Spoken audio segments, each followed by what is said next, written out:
جی بسم اللہ الرحمن الرحیم. میرا نام محمد عثمان ہے. میں شیگان فارماسیوٹیکل میں as a business unit head کام کر رہا ہوں اور ڈرماٹولوجی ڈویژن کو دیکھ رہا ہوں. میں تمام لوگوں کو شیگان ہیلتھ ٹی وی میں ویلکم کرتا ہوں.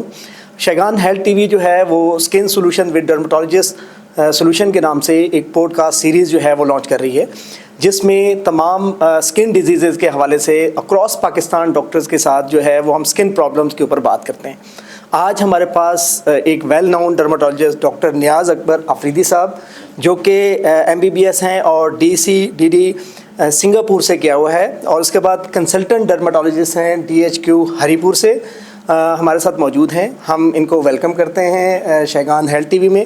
آج ہمارا ٹاپک جس کے اوپر ہم ان کے ساتھ بات کر رہے ہوں گے وہ ہے ایگزیما. ڈاکٹر صاحب تھینک یو ویری مچ.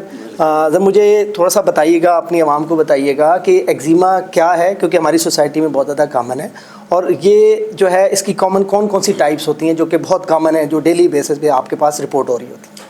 عثمان صاحب آپ کا بہت شکریہ کہ آپ نے جو ہے نا ایگزیما ٹاپک کے اوپر بات کرنے کا موقع دیا. ایکچولی ایگزیما آسان الفاظ میں جلد پہ خارش اور ورم ہوتی ہے، انفلیمیشن اینڈ ایچ. اور اس کی دو اقسام ہوتی ہے کہ اینڈوجینیس ہوتا ہے اور ایگزوجینیس. ٹھیک ہے. اینڈوجینیس ایگزیما کی فیملی میں ایٹوپک ڈائتھیسس رن کر رہی ہوتی ہے، جس طرح دمہ، نیچھیں، آنکھوں میں سے پانی آنا، چھاتی میں سیٹیوں کی آواز.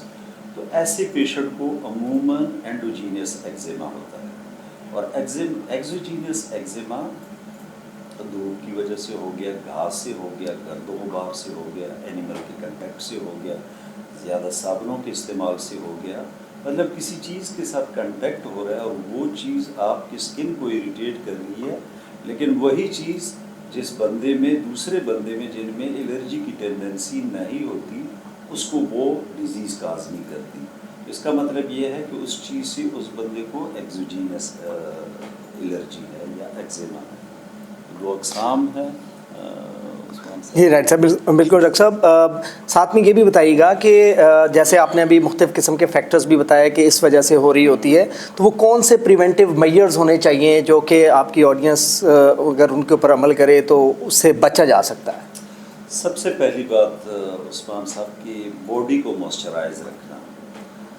موئسچرائزر کی ایک لیئر اسکن کے اوپر بیٹھ جاتی ہے، تو جتنی ایگزوجینس چیزیں جو کنٹیکٹ میں ہوتی ہیں ایک بیریئر کے طور پر آئل اس کی ایک لیئر بناتی ہے، اور اس کی وجہ سے ایگزیما کم ہوتا ہے. ویسے مٹی میں جانا، گھاس میں جانا، گرد و غبار میں جانا، اینیمل کے ساتھ کنٹیکٹ. ٹھیک ہے.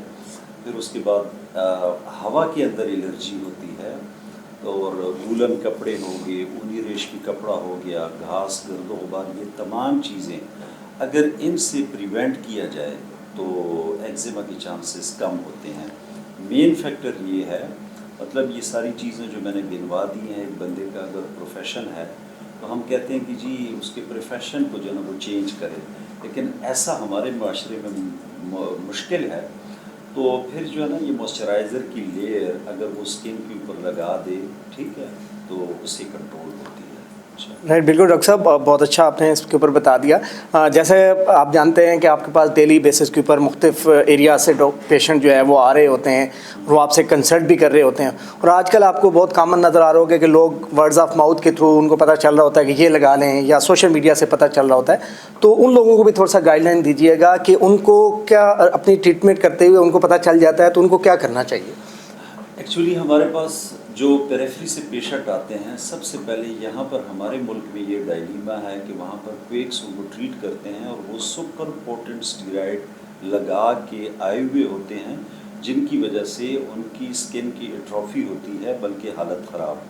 تو ہم ان کو یہ کہتے ہیں کہ آپ سب سے پہلے موئسچرائزر اسکن کے اوپر لگائیں، اور پھر مائلڈ اسٹیرائڈ کو وائٹ پیٹرولیم جیلی میں ڈائلوٹ کر کے پورے بدن کے اوپر لگائیں.